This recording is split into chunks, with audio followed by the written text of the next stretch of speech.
চোখে দেখো ওই বুড়ো বয়সে চোখে সমস্যা, কি করো বলো?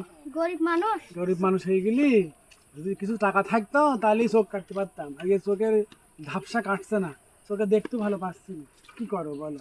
চাচা কোন যাচ্ছ? সে কথা বলে না বাপ, তোমাদের গ্রামে আইলাম একটু ঘুরতে, আমাদের এই বন্যা হয়ে চারিদিকে যে পানি টানি হয়ে কাজ কাম তো নেই, তাতে আমার এই চোখে একটু সমস্যা, চোখে আমি দেখতে পাচ্ছি না, গরিব মানুষ চোখ এই কাটবো, চোখটা টাকা কাটার পয়সা আমি নেই। একটা ওষুধ দেবো নুবা। হ্যাঁ দাও, যা দেবো তাই। আমি হাতের শুলির রস দেবো। হ্যাঁ দিলে ও সাইজ যাবেন তো, হুম। ও তাদের দাও তাহলে। হ্যাঁ এই চাচা, লোকটা কোন খুব চোখটা, ভালো কোন চোখটা? দেখছি এই চোখটা? হ্যাঁ এই দুইশো। আল্লাহ আল্লাহ ছেলে রান দেখে নেবে। বাঁচিয়ে রাখো তোমার, আল্লাহ তোমার দোয়ায় যদি চোখটা ভালো হয় তাহলে আল্লাহর কাছে হাজার শুকরিয়া, তুই দোয়া করি তুমি অনেক বড় হও, চল।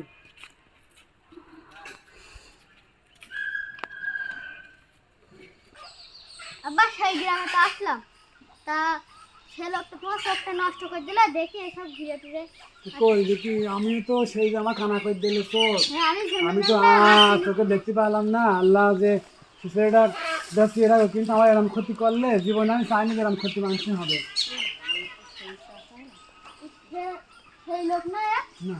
তাহলে বাবা আমি তো সারা জীবন এই যে চোখ তা নিয়ে আমি রয়েছি। সবার ওষুধ দিয়েছি, তোমার চোখ নষ্ট হয়ে গেছে, তা আমি আমার ভুল হয়ে গেছে, আমার ক্ষমা করে দাও, আমি তো ভালোর জন্যই করলাম, তা আমার ভুল হয়ে গেছে, ক্ষমা করে দাও। আরে বাবা এখন চোখ চোখ জিনিস, চোখ হলো অমূল্য সম্পদ, আর তোমার ভালো জন্য তো আমার চোখে দিলাম, চোখে তো আমি ফুল একদম আমি তো কানা ভালোর হয়ে গেছি। জন্যই দিলাম। কিন্তু এখন দেখতে পাই না, এখন তোমার তো মারলে তো পাওয়া যায় না বাবা, আমরা গরিব মানুষ, তো তোমার দোয়া রইলো তুমি ভালো হও, চলো বাবা আমরা চলে যাই, এখন কানা হয়ে গেছি আর কি করবো।